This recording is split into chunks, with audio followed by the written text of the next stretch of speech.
A 10-year process filled with bureaucratic struggle has ended, granting Caldwell their reserve status. It capped a 230-year-long fight for land for the First Nation. When Caldwell Council first learned of their newly achieved status, they were in a meeting. We all just erupted with cheers and clapping. So it was a very joyous and happy moment. But there was also, for me, there was a bit of sorrow that was involved as well. There was a lot of ancestors and chiefs before us that fought for so long to get our reserve status and get our land back, and they weren't able to celebrate that with us. So it was mixed emotions. With no land, members of Caldwell would use part of their traditional territory. This includes Point Pelee National Park. Daryl Van Oorschot is the knowledge keeper for the First Nation. He says their traditional territories runs further than Point Pelee. Traditionally, we don't look at land as something we own.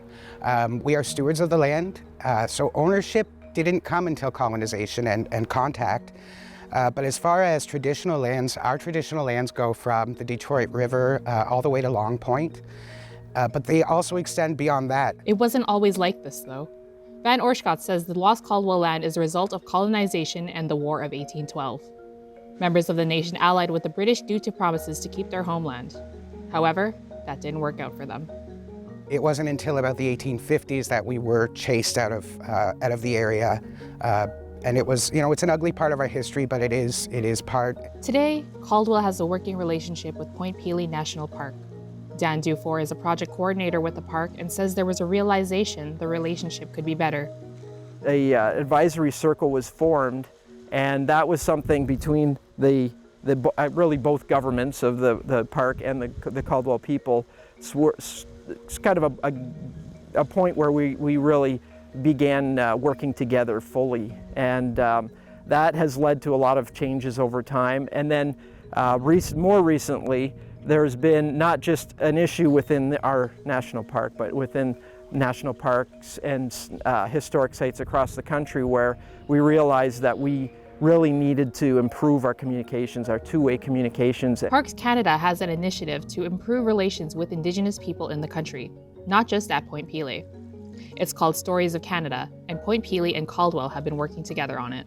Stories of the Indigenous people of the parks haven't been talked about, and that's really what we're up to right now. So we're trying to work with the Caldwell people to be able to better tell their stories, and no one knows the story better than the people themselves. Looking to the future, Caldwell has big plans for their land.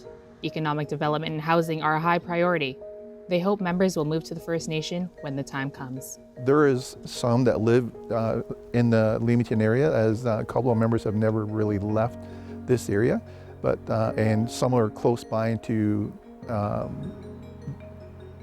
in southern Ontario. Some live in out west, BC, Alberta, in the U.S., different states. So we are very spread out at the time. Caldwell has already begun work on a 600-person restaurant and a winery business. They're close to getting a license for a cannabis business soon and plan to have a gas station. Jasmine Kabatay, CBC News.